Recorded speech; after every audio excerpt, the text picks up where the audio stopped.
جس میں ہم انشاءاللہ تعالی حضرت اقدس مرزا غلام احمد صاحب قادیانی علیہ الصلوۃ والسلام کی کتب کا تعارف کرایا کریں گے. تو کوشش ہم کریں گے کہ ہر پروگرام میں آپ علیہ السلام کی ایک تصنیف لطیف کا ضرور اپنے ناظرین کو ہم ان کا تعارف کرا دیں. تو اب ہم اس وقت اس پروگرام کے اس حصے کی طرف جا رہے ہیں. آپ دیکھ بھی سکیں گے اسکرین پہ اس وقت کہ ہم اس وقت جو ہے وہ تعارف کتاب لے کے آپ کی خدمت میں حاضر ہوئے ہیں، اور آپ کو اس وقت اسکرین پہ حضرت اقدس مرزا غلام احمد صاحب قادیانی کی تصویر بھی نظر آئی. اب آپ دیکھ رہے ہیں کہ جب آپ ہماری آفیشیل ویب سائٹ پہ جاتے ہیں تو اس پہ آپ اردو کے لنک پہ کلک کرتے ہیں، وہاں پہ دائیں ہاتھ آپ کو جو کتب سلسلہ کا لنک ہے وہاں پہ جا کے یہ پیج کھلتا ہے. اس میں آپ جاتے ہیں کتب حضرت مسیح موعود علیہ الصلوۃ والسلام پر، اور اس میں ہم جائیں گے روحانی خزائن، جو کہ ان تمام کتب کے سیٹ کا نام ہے جس میں کہ یہ کتب ہیں. اور اس میں ہم آج دیکھ رہے ہیں کہ ہم اس میں تمام 80 سے زائد تصانیف حضرت اقدس کی موجود ہیں. یہاں سے آج ہم جو تعارف حاصل کر رہے ہیں وہ ہے حضرت اقدس کی تصنیف لطیف مارکۃ الآراء تصنیف لطیف حقیقت الوحی کا. اور اس کتاب کو متعارف کرانے کے لیے ہمارے ساتھ پاکستان سے مکرم و محترم سید مبشر احمد ایاز صاحب ہوں گے. ہم سید مبشر احمد ایاز صاحب، السلام علیکم ورحمۃ اللہ. وعلیکم السلام ورحمۃ اللہ وبرکاتہ. آصف صاحب جی مبشر ایاز صاحب، آج آپ ہمارے ناظرین کو متعارف کرا رہے ہیں حقیقت الوحی سے، تو برائے مہربانی آپ ہمیں اس کے متعلق بتائیے. جی میں عرض کرتا ہوں، یہ کتاب جو ہے یہ تو 739 صفحات پر مشتمل کتاب ہے، جس میں تقریباً 100 صفحے تو عربی میں حضور علیہ السلام نے لکھے اور باقی اردو حصے پر مشتمل ہے. تو تھوڑے سے وقت میں چند ایک بنیادی مضامین کا میں ذکر کروں گا اس کتاب کے حوالے سے. حضرت مسیح موعود علیہ السلام نے جب مامور من اللہ ہونے کا دعویٰ کیا اور بتایا کہ خدا مجھ سے ہم کلام ہوتا ہے، اور یہ کہ نبی اکرم صلی اللہ علیہ وسلم نے جس مہدی اور مسیح کے آنے کی خبر دی تھی وہ میں ہی ہوں، تو آپ نے اپنی سچائی کے دلائل اپنی مختلف کتابوں میں شائع کیے اور ہر مخالف پر اتمام حجت کی. پھر اپنی عمر کے آخری حصے میں یعنی اپنے دعویٰ کے تقریباً 26 برس کے بعد آپ علیہ السلام نے یہ کتاب یعنی حقیقت الوحی 15 مئی 1907 کو شائع فرمائی. اس کتاب کے دو بنیادی مضامین ہیں، جن میں ایک اسلام کا زندہ اور سچا مذہب ہونا، اور دوسرا یہ کہ حضور علیہ السلام نے یہ فرمایا اس میں کہ کس درجے اور کس حالت میں کوئی خواب یا الہام قابل اعتبار ہو سکتا ہے، اور کن حالتوں میں یہ اندیشہ ہے کہ وہ شیطان کا کلام ہو نہ خدا کا. آپ نے اپنی یہ کتاب 4 ابواب پر تقسیم فرمائی.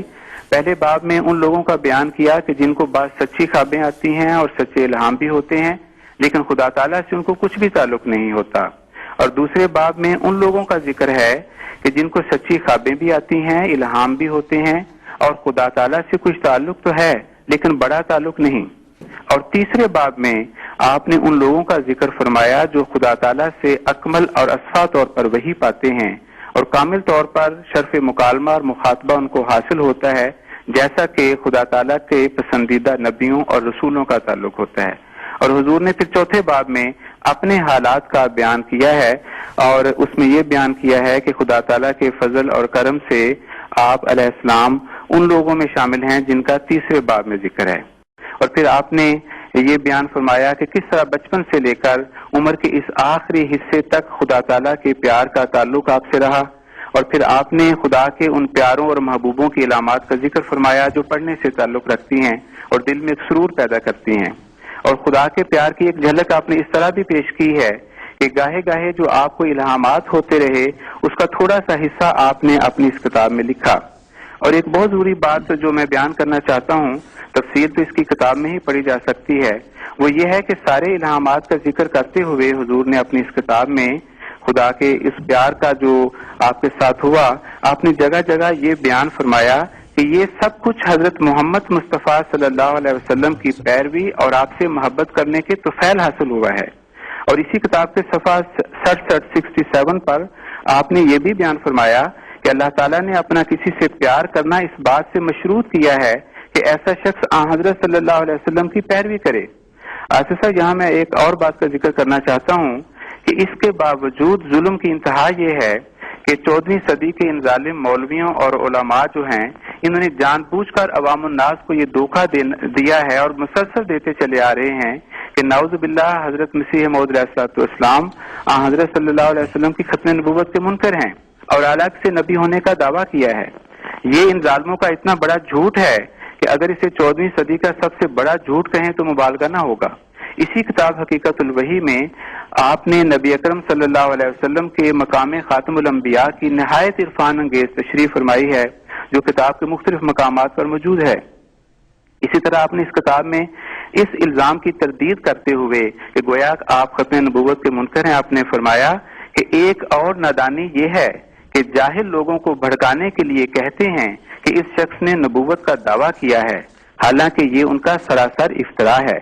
اے نادانوں، میری مراد نبوت سے یہ نہیں کہ میں نعوذ باللہ حضرت صلی اللہ علیہ وسلم کے مقابل پر کھڑا ہو کر نبوت کا دعویٰ کرتا ہوں. صفحہ 29، صفحہ 406 اور دوسرے مقامات پر اس کی تفصیل موجود ہے. پھر آپ نے اسلام کو زندہ مذہب کے طور پر پیش کرتے ہوئے اس کتاب میں 200 سے زائد نشانات کا بڑی تفصیل کے ساتھ ذکر کیا جو اللہ تعالیٰ نے قبل از وقت آپ کو بتائے اور بڑی شان کے ساتھ وہ پیشگوئیاں پوری ہوتی رہیں. یہ پیشگوئیاں حضور کے اپنی ذات کے متعلق تھیں، آپ کے خاندان کے متعلق بھی تھیں، آپ کے دوستوں کے متعلق بھی، آپ کے دشمنوں کے متعلق بھی تھیں، قادیان کی چھوٹی سی بستی کے رہنے والوں کے بارے میں تھیں اور ہندوستان اور امریکہ اور یورپ کے باسیوں کے متعلق بھی تھیں.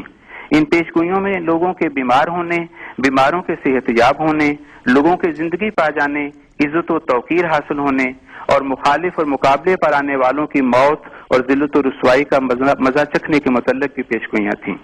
لیکن ان سینکڑوں نشانات کو جب آپ نے اس کتاب میں پیش فرمایا تو کسی فخر اور غرور کے طور پر پیش نہیں فرمایا، بلکہ آپ اپنی اس کتاب میں فرماتے ہیں کہ ہزارہا نشان خدا نے محض اس لیے مجھے دیے ہیں تا دشمن معلوم کرے کہ دین اسلام سچا ہے.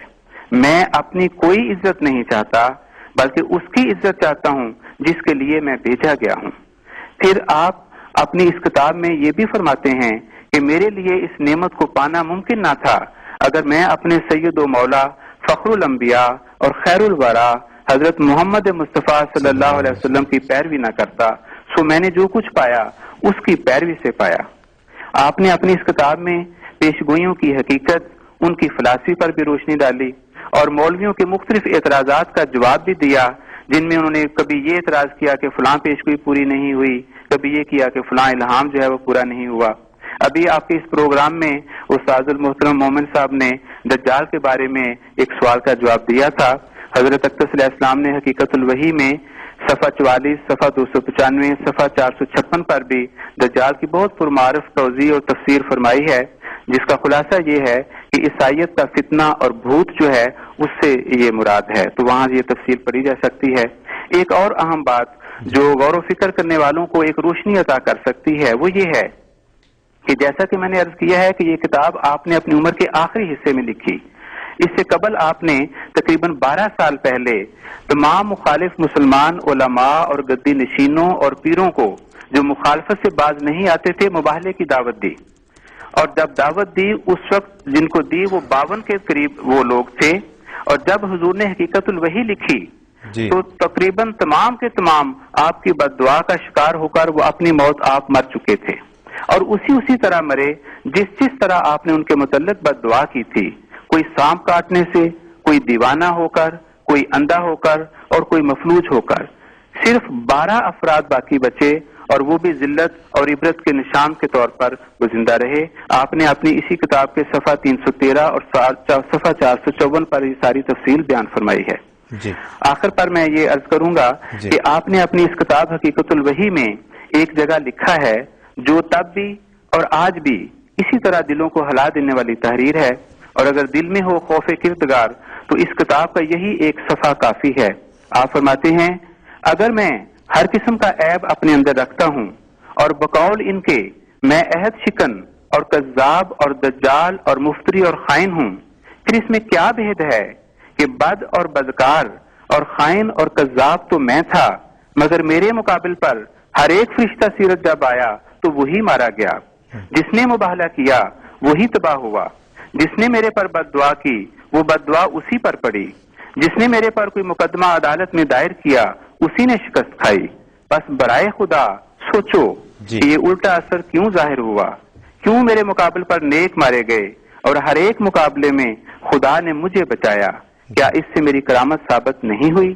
مختصر یہ کہ یہ کتاب ہستی باری تعالیٰ، اسلام اور حضرت محمد مصطفیٰ صلی اللہ علیہ وسلم کی صداقت اور حقانیت کے دلائل اور حضرت مسیح موعود علیہ الصلوۃ والسلام کی اپنی صداقت کے نشانات پر مشتمل ایک انسائکلوپیڈیا ہے، جس کا پڑھنا غیروں کے لیے ہدایت کا موجب ہے اور اپنوں کا پڑھنا ایسا علم و عرفان بخشتا ہے کہ بڑے سے بڑا مخالف بھی مقابلے پر نہیں ٹھہر سکتا۔ بہت بہت شکریہ مبشر۔